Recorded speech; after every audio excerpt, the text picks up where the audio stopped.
Hello and welcome back. It's me, David, and this is Disco Elysium. We're about to open the veil. You see a dimly lit room full of dusty furniture and trash. A doorway stands in the back, covered in dozens of scary little Seminoles wards, your shadow looming over it like an omen. A small terrified O escapes from the place as she tries her best to look away, her round face buried in her hands. Honestly. Oh. A ghostly silhouette of hairdryers. No sane person would ever put their head in such a machine. A vaguely androgynous portrait of a woman.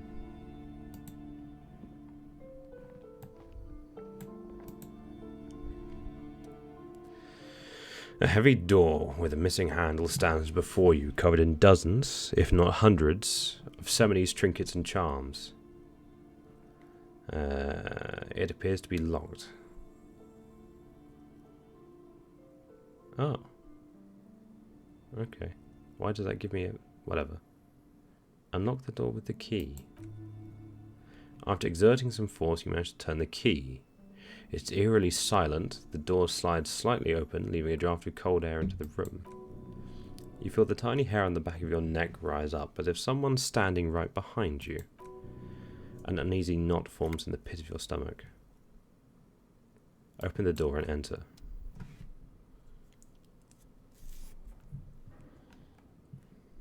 Oh, it's a gym. What is this place? The lieutenant stares at the dusty training equipment. Looks like a gym to me. Yes, but no one's been here in ages. He draws a stripe on the dusty floor with his foot. I doubt the electricity still works. Good thing we have a flashlight on us. Some specks of dust shimmer in a faint beam of daylight falling from the window. Other than that, the room is dark. An eerie feeling rises in your chest. Let's just keep going. I'm sure it's just a regular abandoned house, nothing mysterious here. Sounds good. Sand is dripping from a punch bag. These kettlebells are amazing. They are actual kettlebells, like proper kettlebells. Oh, easy curls. Smells like leather and sweat. Shot put ball. The post says Citius Fortis, the rest is worn off.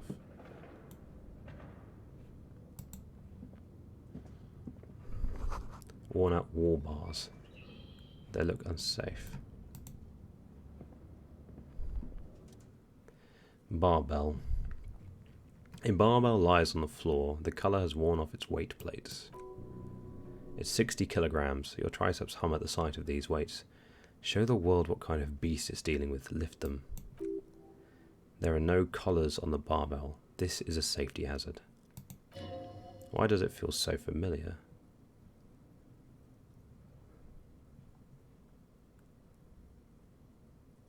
It's a trap. There are no collars. Is this familiar because I'm a weightlifter?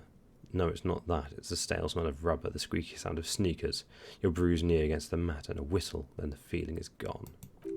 It's just a memory. A memory from another life. When you were young and fit. Look, Kim, it's a trap. There are no collars on the barbell. You're right, the weights may fall off. Better not touch it then. What kind of bastard would just remove the collars? It should be a felony. It would be a violation of EPIS safety regulations if the gym was still operating, but it isn't. No one's supposed to come here anymore. I guess I have a... yeah, I do. I'm not sure why I'd want to lift that. Maybe I'll lift it another time. I mean, what are you going to lift it with? A deadlift? I mean, 60 kilos. Deadlift is pretty easy. Oh yeah, you can walk up here.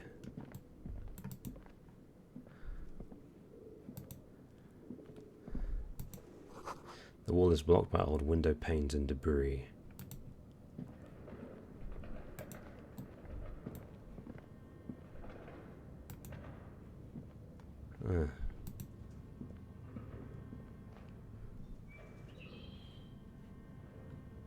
This is nice. Wild animals stare at you in the dark, stuffed and mounted. A large demijohn full of a strange liquid. Well, maybe someone's brewing some cider.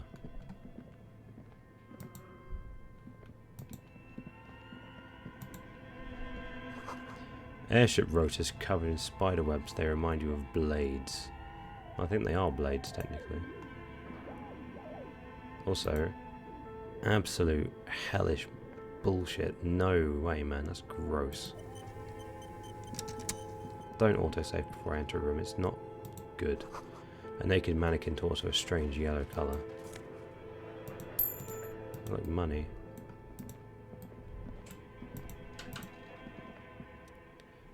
Project Dreadboard. Your flashlight slides over an old green chalkboard covered in scribbles, sketches and schemes, like some ancient cave mural. Some of the writing has faded with age, but you can still make out sections here and there. Photos and drawings have been pinned to the board. That looks like the Helmdall guy. Inspect the drawings. These lithe, pointy-eared creatures appear to be different types of welkins. You autumnal candle welkins casting wax-based magic. Translucent welkins with organs shining under their skin, and even ether welkins hailing from the vast emptiness of sidereal space. Here are all these creatures, fancies of a tortured, feverish mind. You should adopt one of these welkins as your persona. Oh my god. No. No. No. No longer a mere man, but a welkin. One of the welkins towering among the rest appears to be different, however. Examine the welkin. It's Hamira, a high welkin. His face white and scarred like cracked marble. This is clearly a Welkin supremacist. Oh my god. Then it says all non-Welkin races will be purged.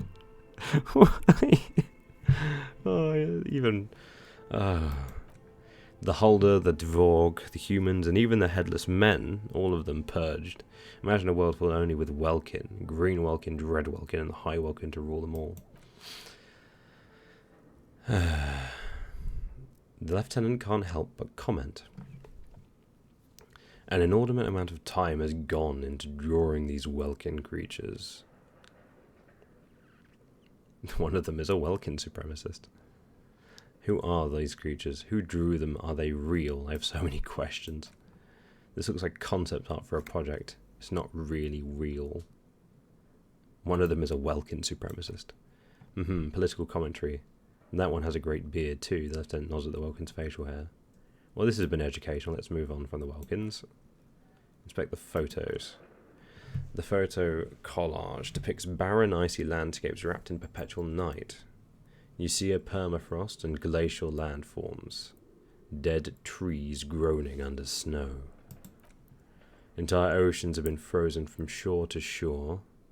There are pictures of settlements on dried up riverbeds, abandoned in a storm. Animal corpses in the dark, carcasses and bones. You see primitive oil rigs built into glaciers by boreal dvorg. Yurts under the snow, great mammoth-like beasts of burden. Albeit dark and cold, this vision also feels cozy in its own way, like eggnog or morphine, a much-needed respite from our own world. A pinned postcard reads, "The heat death scenario. A desperate fight for geothermal energy engulfs the world as Virol becomes untethered from its sun, drifting through the universe." Inspect the schedule. This is a monthly calendar from the year 50. Cryptic words like sprint, daily, minime, okay, and GPI span the marker-drawn grid. The grand scheme of production and money. It looks a bit like an academic calendar, only much more brutal. But as crunch hours. Minime stands for a mini-meeting. It's part of a bigger framework for managing work called RUN. Station 41 tried to implement it a few years ago but failed. Keep reading. What happened? As time goes on, the number of the boxes grow rarer and rarer. The board becomes an empty snowfield in the final days. Only failure and regret dwell in this region. The tenant looks at the frigid ice field of nothing and concludes it looks like they didn't make it. A note in the bottom left corner says, see the prod schedule filament for details. Inspect the notes. I just noticed there were little fencing swords there. The handwriting is only partly legible, but you can still make out 3 slogans. Call in, tune out, virile untethered, and heat death of the universe. The full text reads, heat death of the universe is the new black. That's a very bad slogan. Another note says, the biggest advancement in role-playing systems since the 30s. Oh good lord. Tabletop RPGs. Outside, a cold wind wraps the building in its bosom. Snowflakes in the wind. An old woman passes what the locals call the doomed commercial area. She tries hard not to look at the bookstore windows. It's unwise.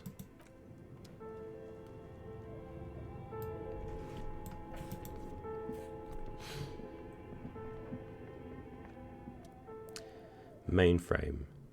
This appears to be some kind of machine with a cube-shaped heart and a wired framework. The keyboard has a rectangular on-off button. A piece of paper still hangs from the printer. A radio computer, says the lieutenant, watching you circle around the machine, just sitting here without anyone in sight. He sounds surprised and a bit cautious. Do you think I should turn it on? We have one of those down at the station, but never really learned how to use it. Turn on the machine. Well, maybe I should learn how to turn on the machine. Screw it. The machine lights up like some prehistoric animal stirring from a slumber, revealing virescent play and print keys on the keyboard. The hatch on the machine's central compartment is wide open. Look inside the compartment.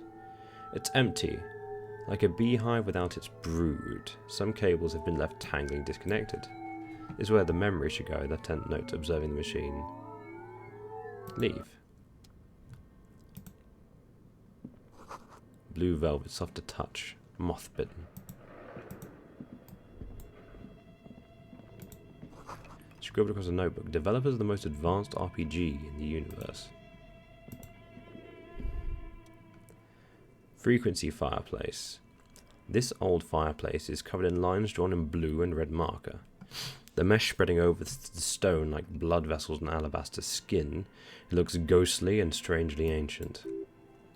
The whole thing resembles Kedran mosaic tiles, very pedantic.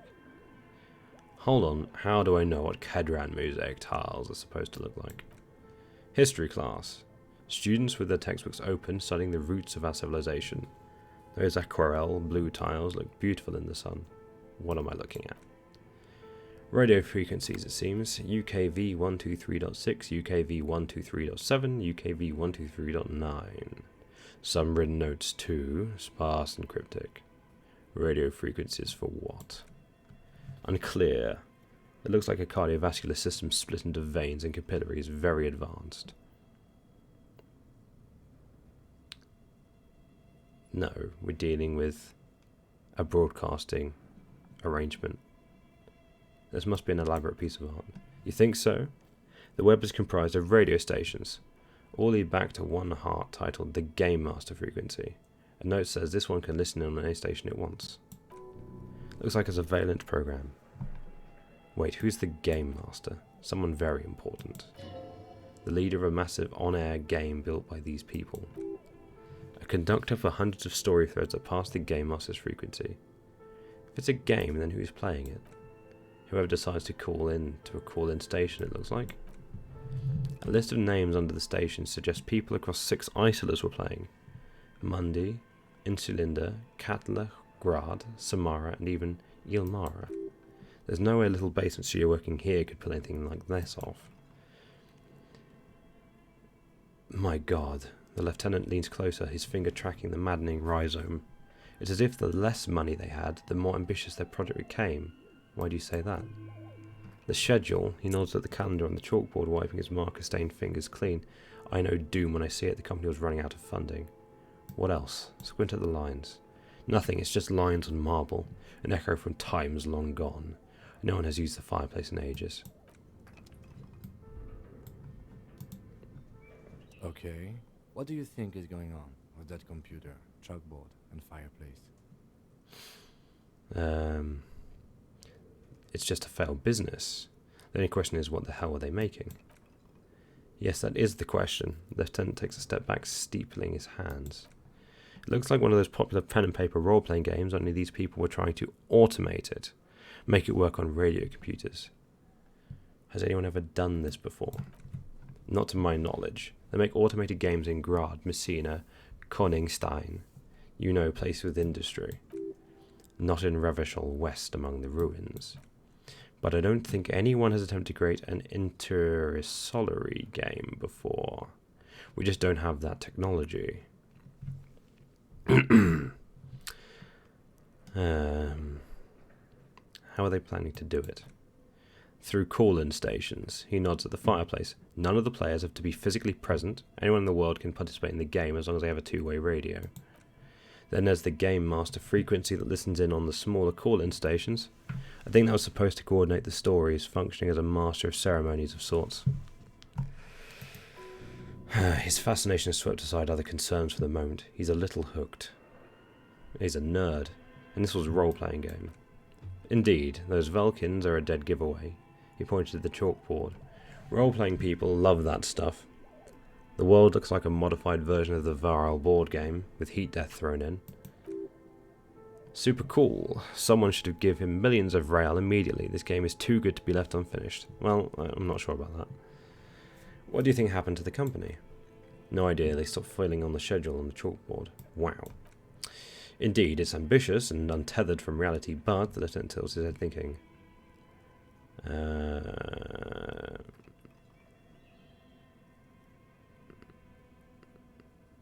This world is... None of these answers are good. None of these answers are good. Like, that's true. The world is... This would keep it company. Let's finish it.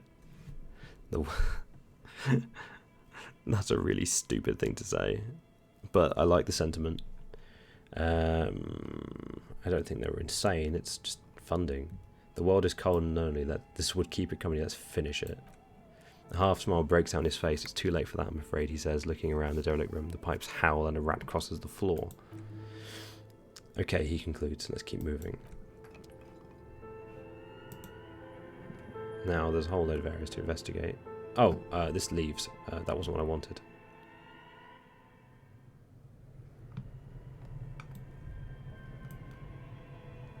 This looks like I'm getting closer to where I need to exit, so let's go back.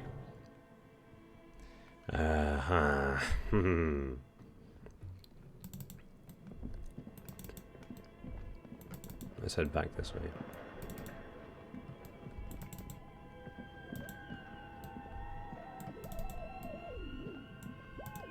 Let's go out onto the roof.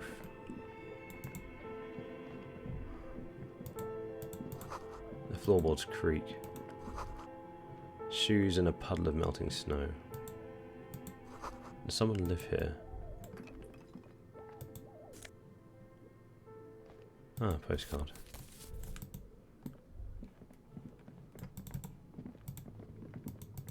No, this is the chimney. Okay.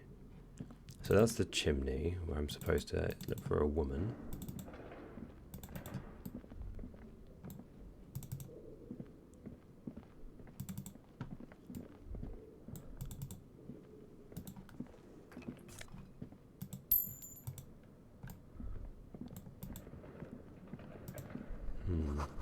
Skis with the slipstream printed and laminated top layers. Steel rotor blades wearing a slipstream logo. Looks like someone tries to reconceptualize their business here. I don't get it. Look, the skis and rotor blades both wear the same slipstream logo. It seems like that they started up making one, failed to sell a profit, and then pivoted to produce the other. But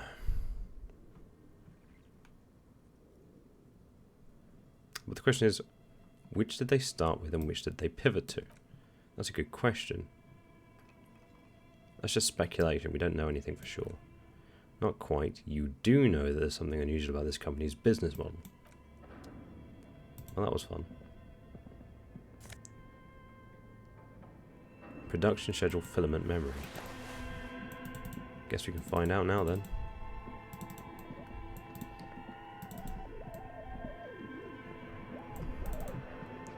Then we can head down into what appears to be the basement. Insert the production schedule. Like a smooth drawer, the filament slides into place. On the keyboard, the play logo starts blinking. Press play. A bar of fabric right above the keyboard starts producing a soft hum. The sound of static seeps through the machine's planar magnetic driver. Have you stirred the ghost of the doomed commercial area from its rest? Could this be its dismembered heart beginning to flutter? Oh no, it was already glowing and now it's also making a sound. It's probably some alien seer-like technology. The static gets louder, slowly filling up the abandoned hall until a voice speaks out, crackling and old, cutting into the air. Good afternoon. Fortress accident on Rue de Saint Ghislaine. This is East Insulidian Repeater Station 1. Please repeat. Is this the production schedule? What's the production schedule? The filament you have inserted into the reader. Alright, thanks for the explanation. That was a question, have you inserted into the core? Yes. Good, please repeat the password. Password. Of course it would have a password, that's why there's a human administrator involved.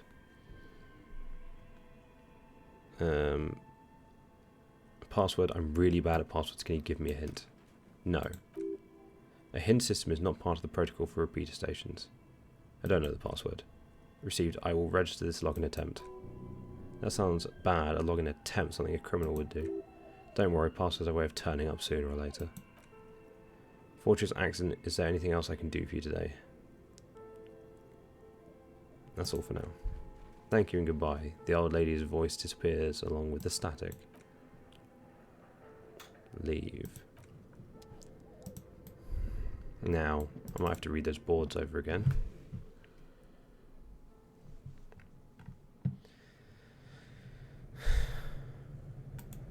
That bear has glowing red eyes and it makes me very sad.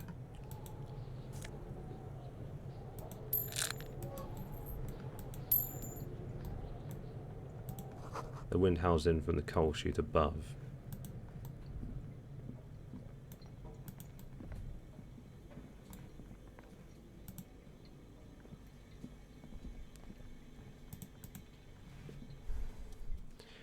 Ice bear fridge. You see a terrifying ice bear with a strange compartment in its belly. The door is covered in frost and the bear's eyes are glowing red. This ice bear is a hyper-carnivore. Be careful. The bear looks oddly realistic. Is it taxidermy? What is this thing? It looks like a giant ice bear. The tent doesn't answer. His eyes are glued to the animal. A sharp slice of light shines out from the mysterious belly door. Crack open the door. A gust of freezing cold air rushes to greet you. You hear a low grumble as the bear regulates itself. This is the inside of a refrigerator, and where I could have put the body. The lieutenant takes a peek inside. His hand has found the holster of his gun. Look inside the refrigerator. The shelves are empty. All you see are crumpled ice cream wrappers with a brand new Behave. Struggling with words. With the brand name Revachol Ice City. A handwritten note has been attached to the door. The fridge is huge. Take the note from the door. You pocket the note and the little fridge magnet, keeping it on the door. Examine one of the ice cream wrappers in there. A friendly cartoon bear smiles back at you from a glossy cellophane wrapper. It looks nothing like the fridge. The paper still smells of vanilla and chocolate. Why is there a giant bear-shaped fridge doing in an abandoned cellar in the first place? Good question. It looks like an ice cream fridge. The lieutenant reaches for one of the wrappers. He studies it in the light. Somewhere in the past is summer. 5-year-old Fifette lets go of her mother's hand, change jingling in her pocket as she hops towards the ice cream cone stand right across the plaza. So they tried to sell ice cream from this hyper-carnivore. I know, says Lieutenant, what an unfortunate marketing choice. What is even worse, the bear is still costing them money to this day. The lieutenant points to the red snaky cable running from the fridge. The fridge buzzes with energy. The electricity bill on this thing must be catastrophic. close the door. That could be what is costing so much money. Interact. The note is written with the blue pencil on a piece of lined office paper. The kitchen magnets have left spots on its surface. Doesn't say anything interesting. The lieutenant leans close to read the crumpled note over your shoulder. This is tangential at best, but the lieutenant's signature is still raised. It's still active. Someone scribbled. S. I can't believe the off-site copy is still here. The illiterate ginger kid keeps stealing stuff from the studio, so I had to hide it somewhere safe. You'll find the filament memory with the off-site copy in the frozen ice cream maker. Please take it home ASAP. It's important. I'd do it myself if I lived in a civilized place with a freezer. Take care. Solislav. Remind me again. What's a filament memory? It belongs inside a radio computer storing its memory. It's like a tape. Listen to disco tapes, right? It's like one of your disco tapes, only for computers. Do you have any idea where the frozen ice cream maker could be? I don't know. I assume it's somewhere close to the ice bear fridge. I wonder who wrote that note. Someone, looks like someone from that radio game company upstairs. I'm a little surprised they just left their property lying here. Maybe they had to leave in a hurry. That's a plausible hypothesis. Who is the illiterate ginger kid? Really? The lieutenant looks at you, the corner of his mouth curved into a smug grin. You don't have a single guess. You mean Kuno? I'm sure that child would love to get his hands on the filament memory, even if he doesn't know what to do with it. He'll probably try to pawn it for speed based on our encounter. So that doesn't seem to have any suggestion of the password. An ice cream maker, defrosted and unplugged.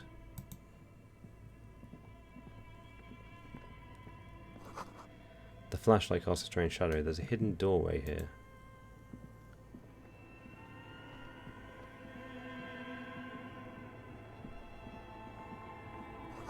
Two rusty rifles are hidden above the piping. They look inoperable. Someone has stuck some busted guns beneath the ceiling. A hole in the wall. A few bricks have fallen off, revealing a compartment behind the wall that's too dark to see in.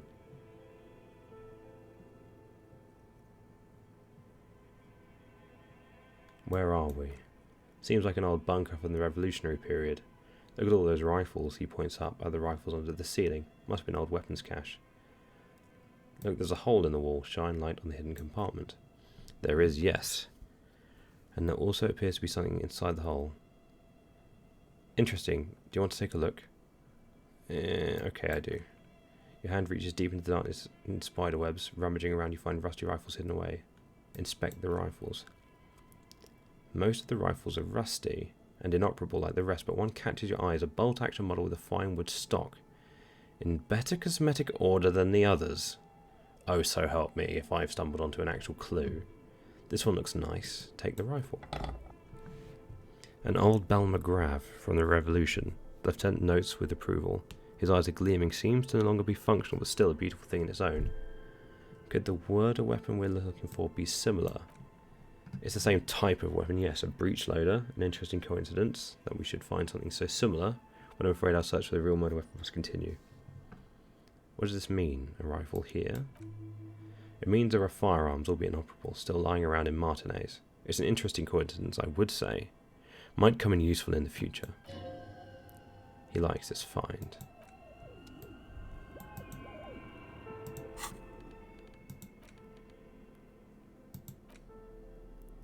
Oh, right. Yeah, okay.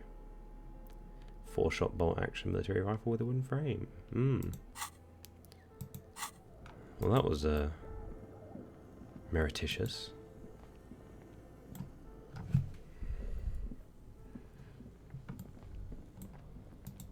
A frozen ice cream maker that's still running.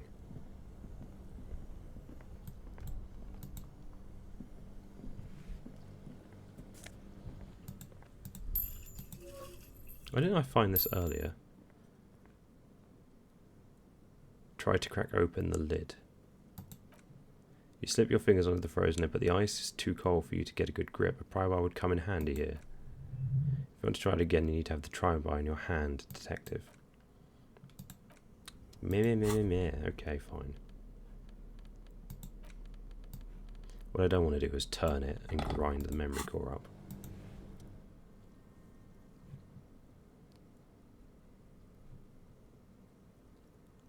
Is that a white jack? Yeah, it is.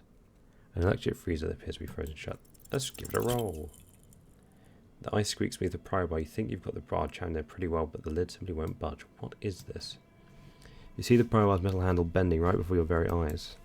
That's a good pry bar. I'm not criticising, but this ice cream maker is frozen shut. It takes an advanced tool to get open. Advanced? Where do we get one? I have no idea, officer. This ice cream maker isn't important enough to requisition a special tool. Sooner or later you'll stumble upon a tool mighty enough. Then we will know what's in this mysterious ice cream maker. Well, we know what's in the ice cream maker because we've read the note. The two cables are plugged into the breaker box. Oh, hold on a second. The red one leads to the ice bear fridge and the black one to the ice cream maker nearby. Unplug the black cable. Something close to you dies with a soft electronic purr. Why did you do that?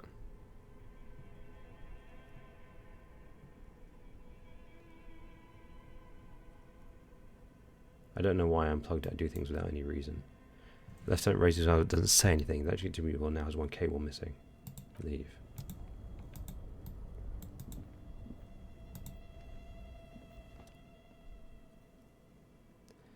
Machine unplugged, +2. There we go. See? Weakens the ice. That appears to go somewhere. Insane mesh tank top. Intercom wires running into the breaker box. What is up here?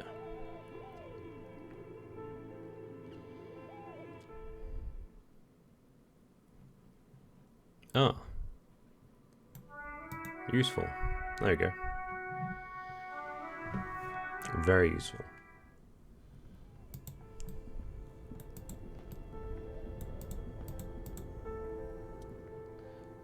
Unplug the giant red cable. That'll be the fridge.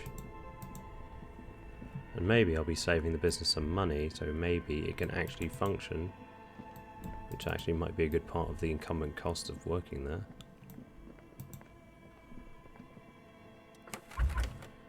The bear's eyes are dead and empty. Inside the fridge, slowly melting, the power has been cut off. Great. The walls collapsed, it's inaccessible now. A thick layer of coal dust covers the furnace, colouring it pitch black. Looks like the furnace has a face, and it's a face of agony. Look inside the furnace. It's dark and grimy here. In the darkness you can hear chatter, it's coming from above. A voice or several voices talking to each other near the smoke chamber upstairs. The echo is so prominent it's impossible to discern what the voices are saying or what's producing them. What are you doing? The lieutenant asks when he sees you climb halfway inside the furnace. I'm not sure, Kim, but I think I can hear someone talking upstairs. Wait, really? He looks up at the ceiling. We should investigate, see if someone's upstairs.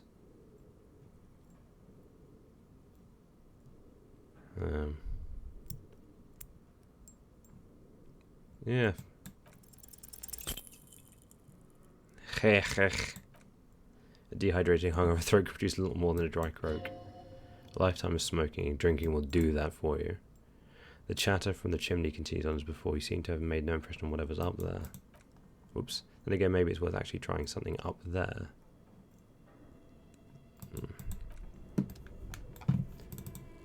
I don't have the password.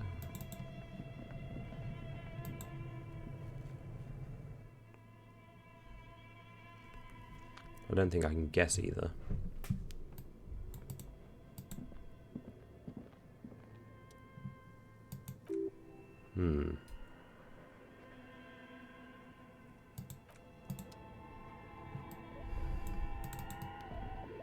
Maybe it is time to head upstairs.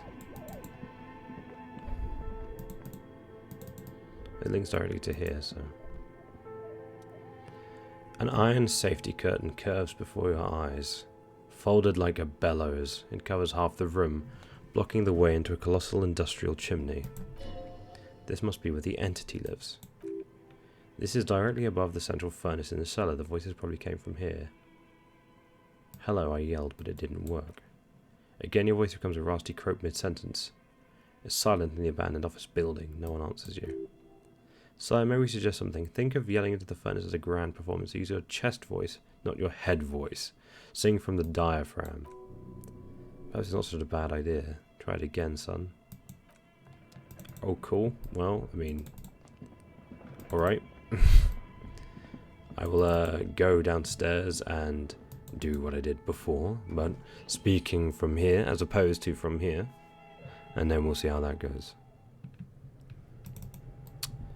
Oh, there's a little scoundrel boy running around. Yes, I will shout with another pathetic... Yep, 2 double ones, really? Of the vast darkness of the chimney, you're a little embarrassed, you reduce it.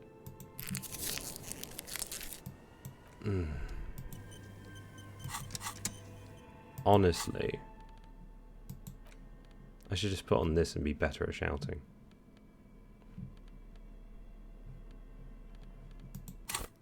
I don't have a skill point kicking about, and I'm not going to for a while.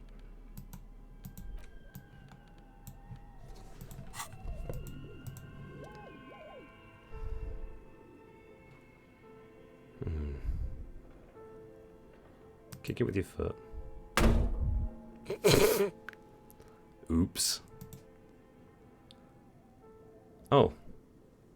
Okay. Well, that's useful. Yell hello.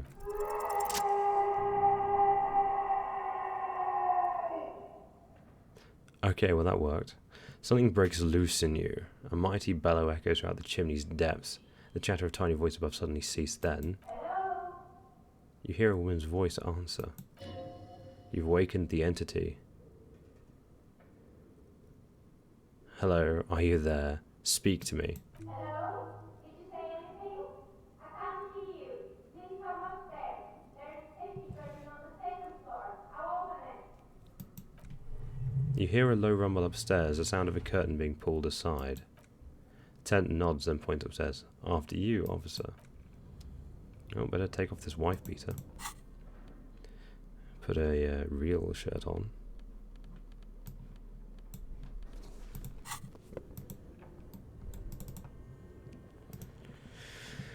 I just need that password, really. I also find it interesting that the computer system is still working, but I don't know how the radio computer stuff works. So maybe it's a case of like you radio over and then they send unlock codes or something. Yeah, it's not clear to me. But it's interesting. Come on, let's see what is going on here. Oh, that's not what I expected. The tray is full of dice, colourful polyhedral dice. Hundreds of them. Oh no, it's a role player. Of which I am one, so that's a joke. The candy dispenser has been repurposed to contain thousands of dice. That is a clever idea.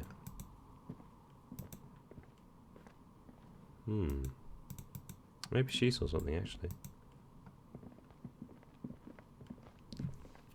Hello, I'm Nia. A bird-like woman sits on a throne of tools with emerald light shining through her hair. She is a novelty dice maker. Did you try knocking on my window? I must have missed you. I've been listening to my Melius. She taps on her headphones. So what kind of die are you looking for? Could this be the malicious entity? Perhaps it's wise to go along with this masquerade for now. She got a direct view of the backyard. You should interrogate her about the lynching. Hold on, what do you mean by Milius? Yes, a Milieu is like a calling station. You need a two-way radio to access one. That's why I have these. She pats the headphones on the table. Mostly, they just teach you to swear in different languages. But some of the stations can be quite interesting.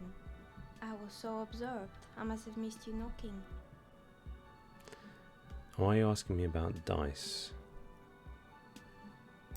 I'm a novelty dice maker. Tell me the name of your role-playing system and I'll make the die you need. That's why you're here, yes? As she speaks, her bone-like fingers fiddle with a ring, her bones light but her hands strong. Role-playing games. You know the one made by Fortress Accident, does that count?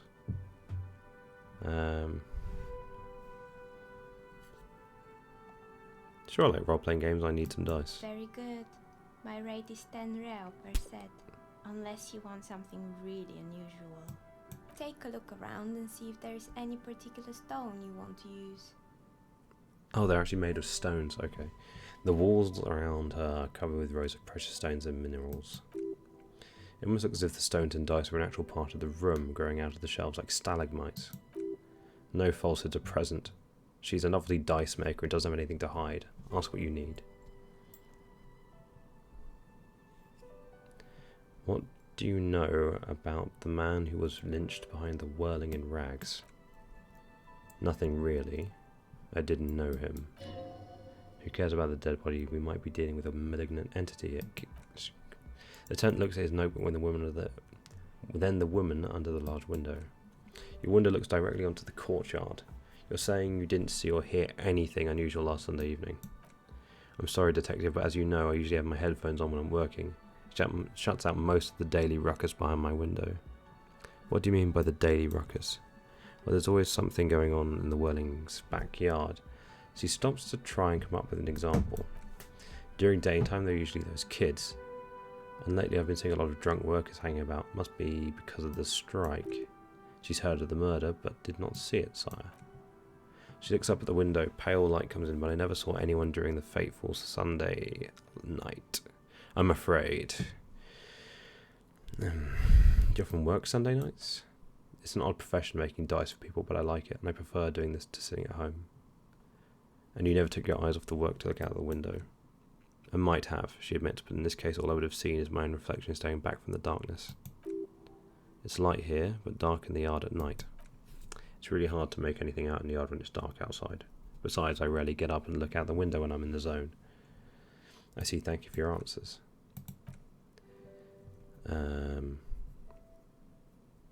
What is this place? We're inside the chimney of an old central furnace. It's strange, I know. She looks at the ruddy bricks that make up the walls. Even though they've been repainted, there are still signs of coal black soot here and there. But when I arrived here, all the other rooms were taken, and so I had to build myself a makeshift home. Besides, I don't really have to pay any rent here, so that's a plus.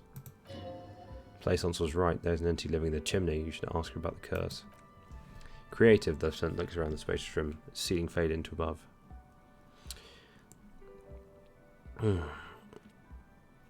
Do you know what happened to other tenants? Everything else is gone. More or less. She adjusts the yellow scarf that covers her hair. Are you interested in anyone specific? Oh, quite a lot of them spring to mind. Rats scuttle in the dark rooms under the abandoned blow dryers, and dusty mannequins, cobwebs, cover rotors and radio computers alike. So much failure. There are so many questions.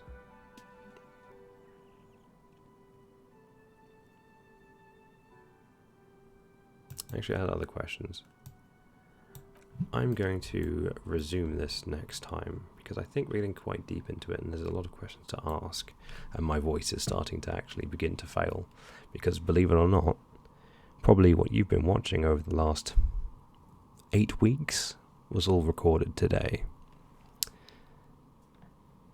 With that in mind, thank you so very much for watching, and I will see you next time. Have a wonderful day. Kim,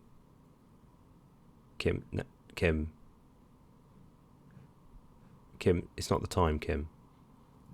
Oh, God damn it, Kim. Bye-bye. Kim.